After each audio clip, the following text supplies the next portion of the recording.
Hi guys, Patharamattu സീരിയലിൻ്റെ ഒരു പുതുപുത്തൻ വിശേഷത്തിലേക്ക് എല്ലാവർക്കും സ്വാഗതം. വരാൻ പോകുന്ന ഒരു അടിപൊളി എപ്പിസോഡ് വിശേഷത്തിലേക്കാണ് നമ്മൾ പോകുന്നത്. എല്ലാവരും കാത്തിരുന്ന ഒരു എപ്പിസോഡ് വിശേഷത്തിലേക്കാണ്.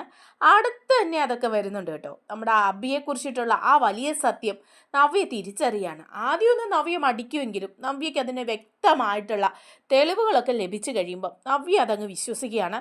വിശ്വസിച്ച് കഴിയുമ്പോൾ പിന്നെ അബിയോട് പെരുമാറുന്ന രീതി എന്താണെന്ന് തന്നെ നവ്യയ്ക്ക് അറിയില്ല കേട്ടോ.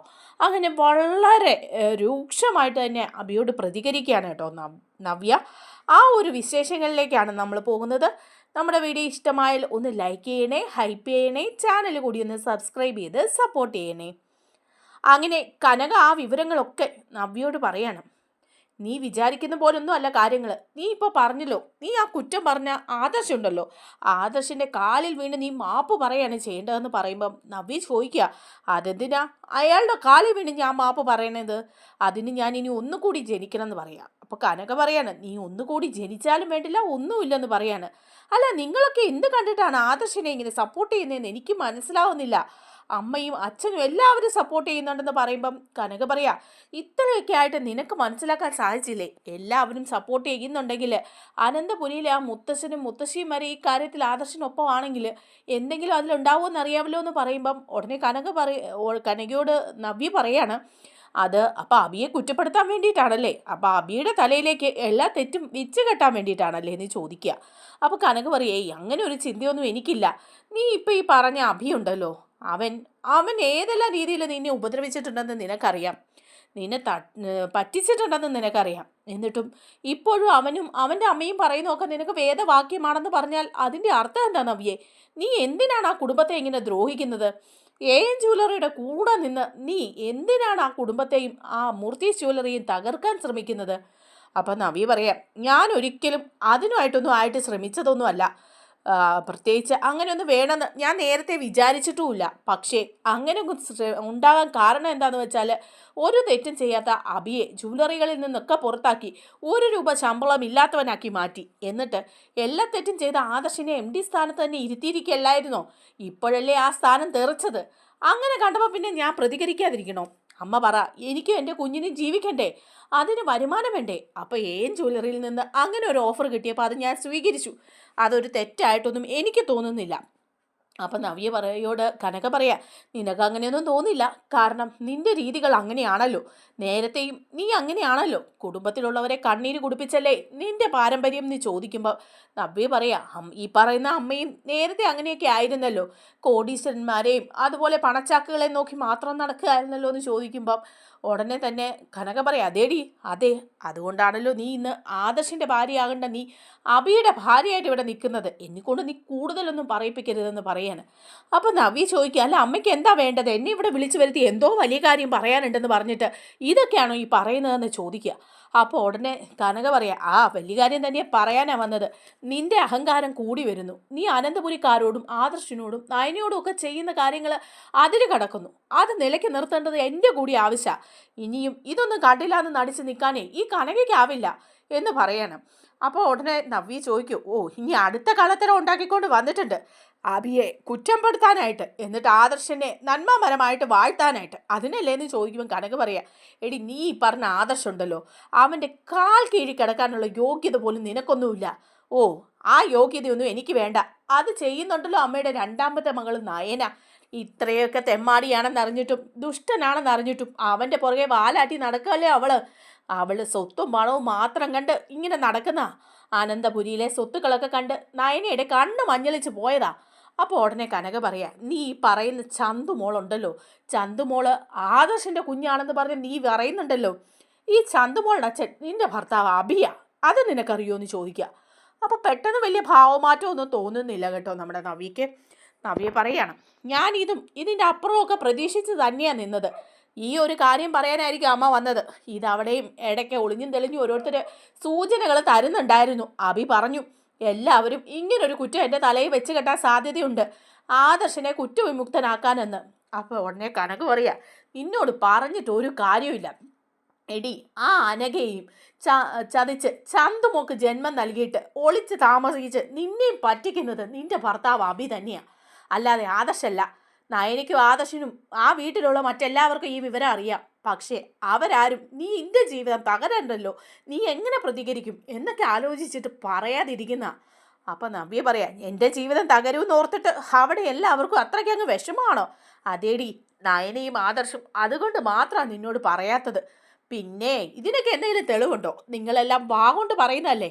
ആദർശം നയനി എന്തെങ്കിലും കഥ പറഞ്ഞു തന്നിട്ടുണ്ടെങ്കിൽ അത് അമ്മയും അച്ഛനും അങ്ങ് വിശ്വസിച്ചാൽ മതി, എന്നെ അതിന് കിട്ടില്ല. അപ്പോൾ കനക പറയാണ്, ആഹാ അങ്ങനെ നീ വിശ്വസിക്കണ്ട. നിനക്ക് ഇനി സംശയം ഉണ്ടെങ്കിൽ നീ DNA ടെസ്റ്റ് നടത്ത്. അതിനുള്ള സാധ്യതയുണ്ടല്ലോ. നീ ചെന്ന് പറതേ അവനോട്, ആ അബിയോട് DNA ടെസ്റ്റിനെ കുറിച്ച്. അവൻ സമ്മതിക്കുമെന്ന് നമുക്കറിയാം. ഇനിയിപ്പോൾ അവൻ സമ്മതിച്ചില്ലെങ്കിൽ അങ്ങനെ ഒരു DNA ടെസ്റ്റ് നടത്തിയതിൻ്റെ റിസൾട്ട് നയനയുടെയും ആദർശിൻ്റെയും കയ്യിലുണ്ട്. അവരത് ഭദ്രമായിട്ട് സൂക്ഷിച്ചു വച്ചിട്ടുമുണ്ട്. അത് അവരുടെ കയ്യിലുണ്ടെന്നുള്ള വിവരം അവനും അവൻ്റെ അമ്മയ്ക്കും ഒക്കെ അറിയാം.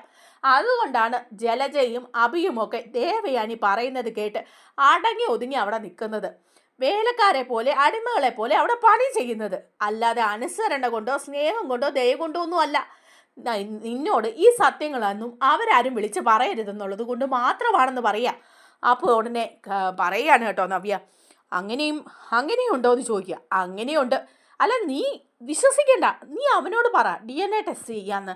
അതിൻ്റെ റിപ്പോർട്ട് കിട്ടുമ്പം നിനക്ക് കാര്യങ്ങൾ മനസ്സിലാവുമല്ലോ. എത്ര പറഞ്ഞാലും കൊണ്ടാലും നീ പഠിക്കില്ല എന്ന് പറഞ്ഞിട്ട് കനക അങ്ങ് പോവാണ്. പോകുന്ന വഴി തന്നെ ആദർശിനെയും നയനെയും വിളിച്ച് പറയുന്നുണ്ട്, നയന മോളെ, ഞാൻ എല്ലാ വിവരവും അവളോട് തുറന്നു പറഞ്ഞു.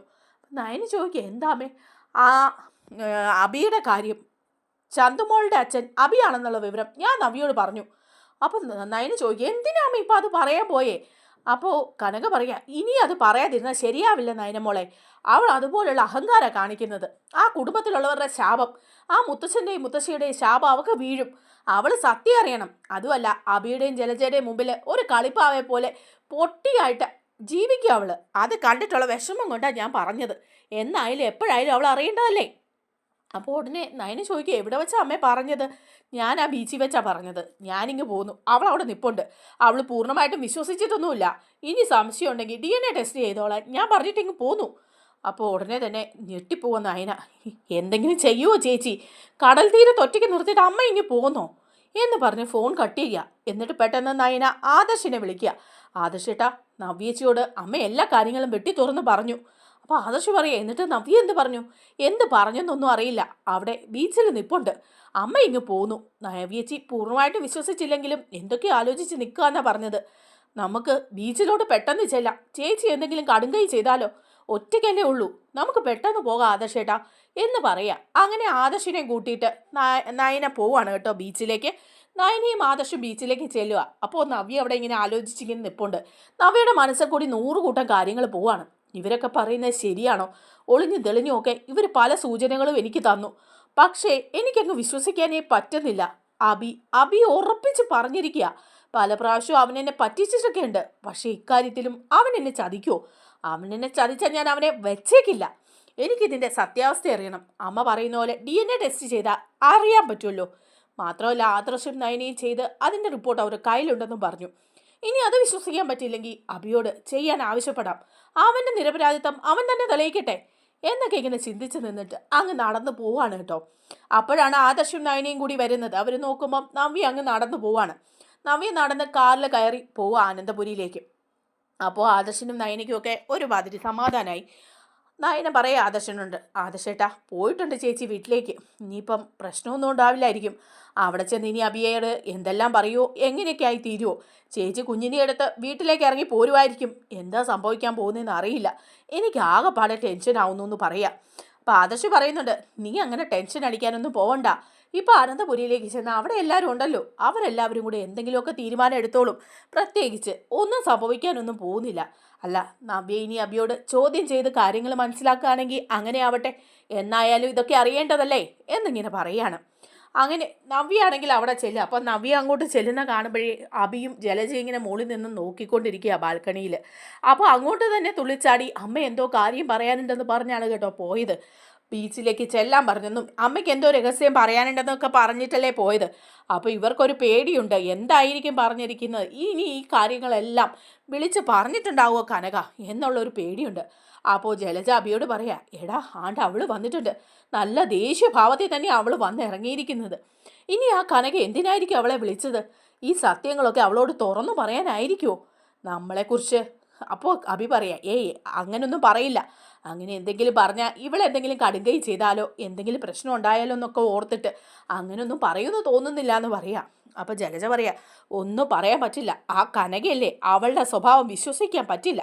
ചിലപ്പോൾ അവൾ നമുക്ക് പണി തരാൻ വേണ്ടി പറഞ്ഞിട്ടുണ്ടാവും. ഇനി അങ്ങനെ എന്തെങ്കിലും അവൾ അറിഞ്ഞിട്ടുണ്ടെങ്കിൽ ഇവിടെ വന്ന് നിന്നോട് ചോദ്യം ചെയ്യും. അപ്പം എന്ത് പറയൂടാ നമ്മൾ എന്നിങ്ങനെ പറയാണ്. അഭി പറയാ, അവൾ വരട്ടെ, എന്താണെന്ന് നമുക്ക് തീരുമാനിക്കാമെന്ന് പറഞ്ഞ് രണ്ടുപേരും കൂടെ പേടിച്ച് വിറച്ച് മൂളി നിൽക്കുക. അപ്പം നല്ല ദേഷ്യത്തിൽ തന്നെ നവ്യ കയറി വരിക. കയറി വരുന്ന വഴി ജലജയുടെയും അഭിയുടെയും മുമ്പിലേക്ക് ചെല്ലുമ്പോഴേക്കും ജലജയും അഭിയും കൂടെ ഇങ്ങനെ അന്തം വിട്ട് നോക്കുകയാണേ. അപ്പം അഭി ചോദിക്കുക, അല്ല എന്താ രണ്ടുപേരും ഇങ്ങനെ എന്നെ അന്തം വിട്ട് നോക്കുന്നത്? നിങ്ങൾ ഇതിന് മുമ്പ് എന്നെ കണ്ടിട്ടില്ല എന്ന് ചോദിക്കുക. അപ്പം ജലജ ചോദിക്കുക, അല്ല മോള് ബീച്ചിലേക്ക് പോയി, എന്തിനാ പോയതെന്നറിയാൻ വേണ്ടി നിന്നതാ ഞങ്ങളിവിടെ കാത്ത്. അല്ല അമ്മ എന്തിനാ വിളിച്ചു വരുത്തിയേ?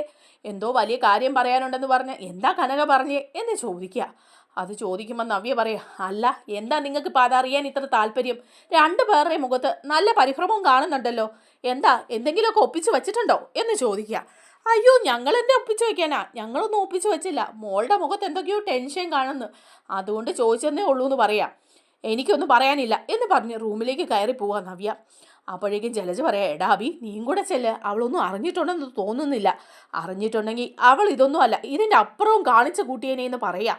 അങ്ങനെ അഭിയും റൂമിലേക്ക് ചെല്ലുമ്പോൾ നവ്യ ഇങ്ങനെ ദേഷ്യപ്പെട്ടിങ്ങനെ നിൽക്കുക. അഭി അവിടെ ചെന്ന് ഒന്നും അറിയാൻ മേലാത്ത പോലെ ഇങ്ങനെ നിൽക്കുക കേട്ടോ. അപ്പോഴേക്കും നവ്യ ചോദിക്കുക, എടാ അഭി എനിക്ക് നിന്നോടൊരു കാര്യം ചോദിക്കാനുണ്ട്. അപ്പോൾ അഭി ചോദിക്കുക, എന്താ നവ്യേ? അല്ല നിന്നോട് സീരിയസ് ആയിട്ട് തന്നെ ചോദിക്കാനാ.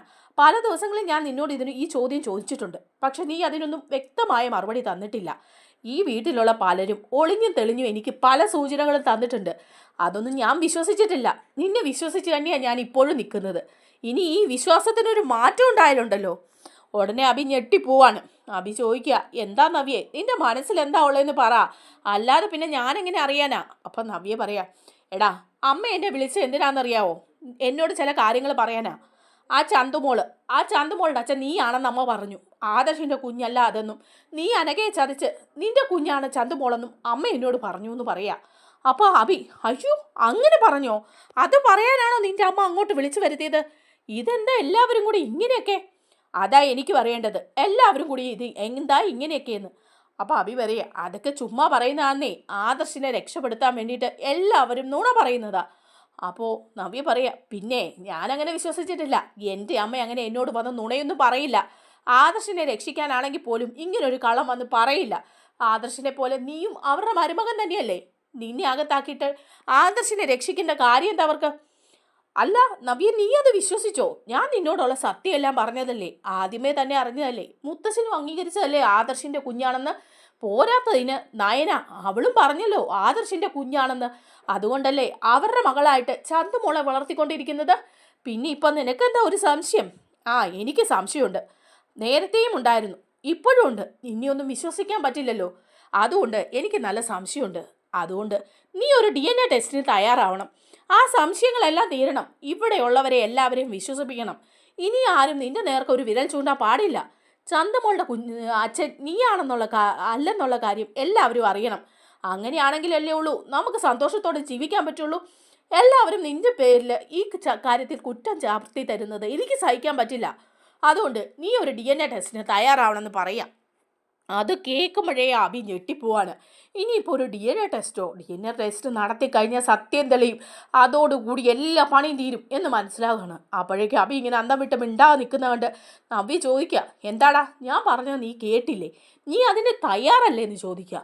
ഉടനെ തന്നെ അഭി പറയാ, ആ ഞാൻ കേട്ടു. അതിൻ്റെയൊക്കെ ആവശ്യമുണ്ടോ നവ്യേ? ആവശ്യമില്ലല്ലോ.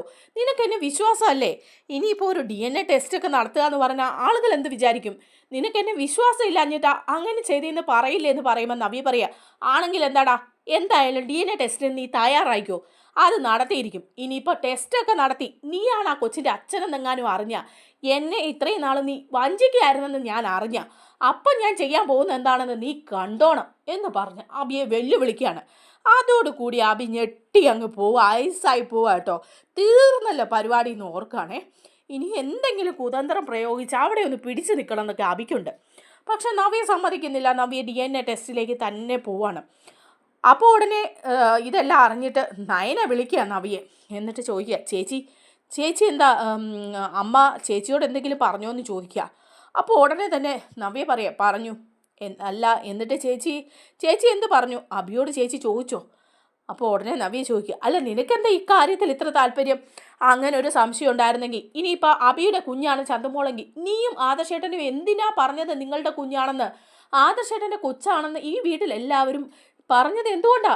എന്നോട് സത്യം പറയാൻ പാടില്ലായിരുന്നോ നിനക്കെന്ന് ചോദിക്കുക. അപ്പം നയന പറയാ, അല്ല ചേച്ചി ചേച്ചി ഇതറിഞ്ഞാൽ എങ്ങനെ പ്രതികരിക്കുമെന്ന് എല്ലാവർക്കും പേടിയായിരുന്നു. എഴുത്തുചാട്ടക്കാരിയായ ചേച്ചി എന്നെ പോലെ സഹിച്ച് നിൽക്കില്ല എന്ന് അവർക്കൊക്കെ അറിയാം. അതുകൊണ്ട് ആരും ആ കാര്യം പറയാതിരുന്നത്. ആദർശേട്ടനും അതുകൊണ്ടാ ഈ സത്യം പറയണ്ട, ആദർശേട്ടൻ തന്നെ കുഞ്ഞിൻ്റെ പിതൃത്വം ഏറ്റെടുത്തോളാന്ന് പറഞ്ഞത്. അപ്പോഴേക്കും നവ്യ പറയാ, അപ്പം നീയൊക്കെ കൂടി എന്നെ ചതിക്കായിരുന്നല്ലേ? അബിയും അവൻ്റെ അമ്മയാണ് ഈ ലോകത്തിൽ ഏറ്റവും വലിയ ഫ്രോഡുകളെന്നാണ് ഞാൻ വിചാരിച്ചുകൊണ്ടിരുന്നത്. അവനും അവൻ്റെ അമ്മയും ചതിച്ചതിൽ കൂടി നീയും എൻ്റെ വീട്ടുകാരും കൂടിയാണ് എന്നെ ചതിച്ചത്. ഇത്രയും നാളും അങ്ങനെ ഒരു സത്യമായിരുന്നെങ്കിൽ ഇനി അബിയുടെ കുഞ്ഞാണ് ചന്തുമോളെങ്കിൽ ഇത്രയും നാളും എന്നെ നിങ്ങളെല്ലാവരും പൊട്ടന്മാരൊക്കെയല്ലായിരുന്നോ? അവനെ പോലെ ഒരു ചതിൻ്റെ കൂടെ ഞാൻ ജീവിക്കല്ലായിരുന്നോ? അവനെ ഞാൻ സപ്പോർട്ട് ചെയ്യുകയല്ലായിരുന്നോ? ഇതെല്ലാം തെറ്റല്ലേ നയനെ? നിങ്ങളെല്ലാവരും എന്നെ പറ്റിച്ചത്. അതുകൊണ്ട് ഒരെണ്ണത്തിനെ പോലും ഞാൻ വിശ്വസിക്കില്ല എന്ന് പറയണം. അപ്പം നയന പറയുന്നുണ്ട്, സത്യമാ ചേച്ചി, അബിയുടെ കുഞ്ഞ് തന്നെയാ ചന്തുമോള്. അത് അന്നാരും പറയാതിരുന്ന അതിനെന്തെങ്കിലും തെളിവുണ്ടോ നിൻ്റെ കയ്യിലെന്ന് ചോദിക്കുക. അപ്പോൾ ഉടനെ നയന പറയാ, DNA ടെസ്റ്റിൻ്റെ റിസൾട്ട് ഞങ്ങളുടെ കയ്യിലുണ്ട്. ആ റിപ്പോർട്ട് ഞങ്ങൾ ഇവിടെ എല്ലാവരെയും കാണിച്ചെങ്കിലും ചേച്ചിയെ അറിയിച്ചില്ലെന്നേ ഉള്ളൂ. അബിക്കും അവൻ്റെ അമ്മയ്ക്കും അറിയാം ആ റിപ്പോർട്ട് ഞങ്ങളുടെ കയ്യിലുണ്ടെന്ന്. അതുകൊണ്ട് അവർ അമ്മ പറയുന്നതൊക്കെ കേട്ടനുസരിച്ച് ഇങ്ങനെ നിൽക്കുന്നത് എന്ന് പറയാം. അപ്പോൾ ഉടനെ തന്നെ നവ്യ പറയാ, നിങ്ങൾ സ്വയം ഉണ്ടാക്കിയ റിപ്പോർട്ടാണോ എന്ന് എനിക്കറിയില്ലല്ലോ. അബിയും അങ്ങനെയൊക്കെ തന്നെ പറയും. അതുകൊണ്ട് അബിയോട് ഞാൻ പറഞ്ഞിട്ടുണ്ട് ഒരു DNA ടെസ്റ്റിനെ പറ്റി. അതിൻ്റെ റിസൾട്ട് കിട്ടിക്കഴിയുമ്പോൾ ഞാൻ തീരുമാനിക്കും ചില കാര്യങ്ങൾ, അതേ നടപ്പാക്കുകയുള്ളൂ. ഇവിടെയുള്ളവരും അബിയും എല്ലാവരും കൂടെ എന്നെ പൊട്ടിയാക്കാൻ ശ്രമിക്കുകയായിരുന്നു. എല്ലാവരുടെയും മുമ്പിൽ ഈ നവ്യ പൊട്ടിയായിട്ട് ആടുമായിരുന്നോ? അതെനിക്കറിയണം, ഇതിലെ സത്യങ്ങൾ എനിക്കറിയണം എന്ന് പറയാം. അങ്ങനെ അബിയെ കൊണ്ട് DNA ടെസ്റ്റിന് വേണ്ടി തയ്യാറെടുപ്പിക്കുക എടുക്കുക. അബി സമ്മതിക്കുന്നില്ല കേട്ടോ. അബി പറയുന്നുണ്ട് അതിൻ്റെ ഒന്നും ആവശ്യമില്ലല്ലോ എന്ന് പറയുമ്പം നവ്യ പറയാം, നിൻ്റെ ഒരു തലമുടി മതി ആ കൊച്ചിൻ്റെ, എനിക്കിത് തെളിയിക്കാമെന്ന് പറയാം. അങ്ങനെ അബിയുടെയും സാമ്പിളും അതുപോലെ തന്നെ ചന്തുമോളുടെ സാമ്പിളും എടുത്തിട്ട് കൊടുക്കുക DNA ടെസ്റ്റിന് നവ്യ തന്നെ. അതിനുശേഷം റിസൾട്ട് കിട്ടാനായിട്ട് കുറച്ച് താമസമൊക്കെ ഉണ്ടല്ലോ. ആ സമയം കൊണ്ട് അബി ഇങ്ങനെ ചിന്തിക്കുകയാണ്, എങ്ങനെ ഇതിനൊരു പരിഹാരം ഉണ്ടാക്കാം, ആ റിസൾട്ട് എങ്ങനെയെങ്കിലും ഒന്ന് മാറ്റിമറിക്കാൻ പറ്റിയിരുന്നെങ്കിൽ എന്ന് പറയാണ് ജലജയോട്. അപ്പോൾ ജലജ പറയുന്നുണ്ട്, എടാ അതൊക്കെ എങ്ങനെ മാറ്റിമറിക്കാനാണ്, നമുക്ക് ആരുമായിട്ടാണ് സ്വാധീനമുള്ളത്, എന്തായാലും ആ റിസൾട്ട് കിട്ടുമ്പോൾ നിൻ്റെ കാര്യം പോക്കാണെന്ന് പറയാണ്. അങ്ങനെ നവ്യ ഇതിനായിട്ട് ശ്രമിച്ച് പെട്ടെന്ന് തന്നെ റിസൾട്ടൊക്കെ കിട്ടുകയാണ്. അങ്ങനെ റിസൾട്ട് നവ്യ പോയി വാങ്ങുമ്പം അവിടെ വെച്ച് തന്നെ നവ്യ റിസൾട്ട് എടുത്ത് നോക്കുക. റിസൾട്ട് എടുത്ത് നോക്കുമ്പോൾ പോസിറ്റീവാണ് കേട്ടോ. അബിയുടെ കുഞ്ഞ് തന്നെയാണ് ചന്തുമോളെന്ന് തന്നെയാണ് റിപ്പോർട്ട് വരിക. നവ്യ അവിടെ വെച്ച് ഉരുകി ഇല്ലാതാവുകയാണ്. നവ്യയുടെ മനസ്സിൽ പലവിധ ചിന്തകളും വരിക. ഒരു ഭ്രാന്തിയെ പോലൊക്കെ നവ്യ നിൽക്കുക. കാരണം എല്ലാവരും കൂടി ചതിച്ച കാര്യങ്ങളൊക്കെ ഇങ്ങനെ ആലോചിക്കുകയാണ്. 4 വശത്തുനിന്നും എല്ലാവരും പറഞ്ഞത് നവ്യ ഇങ്ങനെ ആലോചിക്കുക. എന്നിട്ട് നവ്യ ചിന്തിക്കുക, എല്ലാവരും കൂടി അപ്പോൾ എന്നെ പറ്റിക്കായിരുന്നു. അബിയും അവൻ്റെ അമ്മയും പറഞ്ഞത് കള്ളമാണ് സത്യം. അവൻ പല പ്രാവശ്യവും ഇതുപോലെ കള്ളത്തരം പറഞ്ഞിട്ടുണ്ട്. അതിലും വലിയ കള്ളത്തരമല്ലേ മറ്റുള്ളവർ കാണിച്ചത്? എല്ലാവരുടെയും മുമ്പിൽ എന്നെ പൊട്ടിയാക്കിയിട്ട് അവരെല്ലാം നാടകം കളിച്ച് തകർക്കുമായിരുന്നു. ഇതങ്ങനെ അംഗീകരിക്കാൻ പറ്റില്ല എനിക്ക്. എല്ലാവരെയും ഞാൻ കാണിച്ചു കൊടുക്കാം, ഈ നവ്യ ആരാണെന്ന് എല്ലാവരും അറിയും എന്നും പറഞ്ഞ് അവിടുന്ന് വണ്ടി കയറി നേരെ അനന്തപുരിയിലേക്ക് എത്തുക. അനന്തപുരിയിൽ വന്ന് ഇറങ്ങാണ്. അപ്പോൾ ജലജയും അബിയും ഒക്കെ ഇങ്ങനെ നോക്കി നിൽക്കുമ്പോഴേക്കും ഇറങ്ങി വരുന്ന കാണുമ്പോൾ ജലജയും അബിയും പറയാ, റിസൾട്ട് കിട്ടിയിട്ടുണ്ടാവും, അവൾ അതിനു വേണ്ടി തന്നെ നടക്കുകയായിരുന്നു, ഇനി എന്താവും എന്നറിയില്ല എന്ന് പറഞ്ഞ് താഴേക്ക് ഇറങ്ങി ചെല്ലുകയാണ് അവർ. അവിടെ മുത്തശ്ശനും മുത്തശ്ശിയും എല്ലാവരും ഉണ്ട് കേട്ടോ. അപ്പോഴേക്കും നവ്യ കയറി വരുമ്പോഴേ അബി മുന്നിലേക്കാണ് ചെല്ലുന്നത്. അപ്പം നവ്യ ചോദിക്കുക, എടാ ഇത് കണ്ടോടാ റിസൾട്ട്, ആ ചന്തുമോൾ ആ കുഞ്ഞ് നിൻ്റെ അല്ലായിരുന്നോ? എന്നിട്ട് ആദർശിൻ്റെ ആണെന്ന് പഴി പറഞ്ഞ് നീ എന്നെ ചതിക്കല്ലായിരുന്നോ? എന്നെ മാത്രമായിരുന്നോ? പാവം ആ അനഘയെ നീ ചതിക്കല്ലായിരുന്നോ? ആ കുഞ്ഞിനെ നീ ചതിക്കല്ലായിരുന്നോ? സ്വന്തം കുഞ്ഞ് നിൻ്റെ അടുത്തുണ്ടായിട്ടും നീ അതിനെ അവഗണിച്ചില്ലേ? ആദർശിൻ്റെ തലയിലേക്ക് അതിനെ കെട്ടിവെക്കാൻ ശ്രമിക്കുകയല്ലായിരുന്നോടാ ദുഷ്ട. നവ്യെ, നീ എന്നോട് ക്ഷമിക്കണം, എനിക്ക് അങ്ങനെ ഒരു അബദ്ധം പറ്റിപ്പോയി. എല്ലാവരും കൂടെ എന്നെ പറ്റിക്കുകയായിരുന്നു, എല്ലാവരും കൂടെ നാടകം കളിച്ച് ഈ നവ്യെ പൊട്ടിയാക്കുമായിരുന്നു അല്ലേ എന്ന് പറയുമ്പോൾ അഭി പറയാ, നവ്യെ നീ എന്നോട് ക്ഷമിക്കണം, നിന്നോട് ക്ഷമിക്കാനോ എന്നും പറഞ്ഞ് അവിടെ ഒരു ഫ്ലവർ വേസ് കണ്ട് അതങ്ങ് എടുക്കുകയാണ് നവ്യ ഭയങ്കര ഭ്രാന്തമായ അവസ്ഥയിൽ നിൽക്കുക. ആ ഫ്ലവർ വേസിങ് എടുത്ത് അബിയുടെ നെറ്റിക്കിട്ട് അടിക്കുകയാണ്, തലക്കിട്ട് തന്നെ കൊടുക്കുക. തല പൊട്ടി ഇങ്ങനെ ബ്ലഡൊക്കെ വരികയാണേ. അപ്പോഴേക്കും ജലജ അയ്യോ അവനെ അടിക്കല്ലേ, അവനെ ഒന്നും ചെയ്യല്ലേ എന്നൊക്കെ പറയുക. അങ്ങനെ ദേവയാനി നവ്യയെ പിടിച്ചു മാറ്റുവാണ് കേട്ടോ. അപ്പം നവ്യ പറയാ, ആരും എന്നെ പിടിച്ചു മാറ്റാനൊന്നും വരണ്ട, എല്ലാവരും എന്നെ ചതിക്കുകയായിരുന്നു. ഇവൻ ഇങ്ങനൊരു കാര്യം ചെയ്തപ്പം ആദ്യം അറിയിക്കേണ്ട എന്നെയായിരുന്നു. ഇവനെ പോലെ ഒരു ദുഷ്ടനെ ഇത്രയും നാൾ ഞാൻ സപ്പോർട്ട് ചെയ്തില്ലേ, ആദർശേട്ടനെ ആദർശേട്ടനെ ഞാൻ കുറ്റപ്പെടുത്തിയില്ലേ, ഇതിനെല്ലാം കാരണം ഇവനാണ്. പാവ ആ അനഘയെ ഈ അവസ്ഥയിലാക്കിയത് ഇവനല്ലേ. ആ കുഞ്ഞിനെ ഇവൻ ഇവിടെ വെച്ച പോലും തിരിഞ്ഞു നോക്കിയിട്ടുണ്ടോ? ഇത്രയ്ക്കൊരു ദുഷ്ടനായി ഇവൻ ഈ ലോകത്ത് ജീവിക്കാൻ അർഹനല്ല എന്ന് പറഞ്ഞു ഒറ്റൊരടിയും കൂടെ കൊടുക്കുകയാണ് കേട്ടോ അബിക്കിട്ട്. അബി തലയൊക്കെ പൊത്തിപ്പിടിച്ച് നിൽക്കുകയാണ്, അവിടെ മറിഞ്ഞ് വീഴുക. അപ്പോഴേക്കും ജലജ ഓടി വന്ന്, അയ്യോ എൻ്റെ മോനെ, ഇവനെ ആരെങ്കിലും ഹോസ്പിറ്റലിൽ കൊണ്ടുപോവോ, അവളെ ഒന്ന് പിടിച്ചു മാറ്റുമോ എന്നൊക്കെ പറഞ്ഞ് ഭയങ്കര ബഹളം വയ്ക്കുന്നുണ്ട്. അപ്പോഴേക്കും എല്ലാവരും ഓടി വരുന്നൊക്കെ ഉണ്ട് കേട്ടോ. നമ്മുടെ വീഡിയോ ഇഷ്ടമായാൽ ഒന്ന് ലൈക്ക് ചെയ്യണേ, ഹൈപ്പ് ചെയ്യണേ, ചാനൽ കൂടി ഒന്ന് സബ്സ്ക്രൈബ് ചെയ്ത് സപ്പോർട്ട് ചെയ്യണേ. താങ്ക്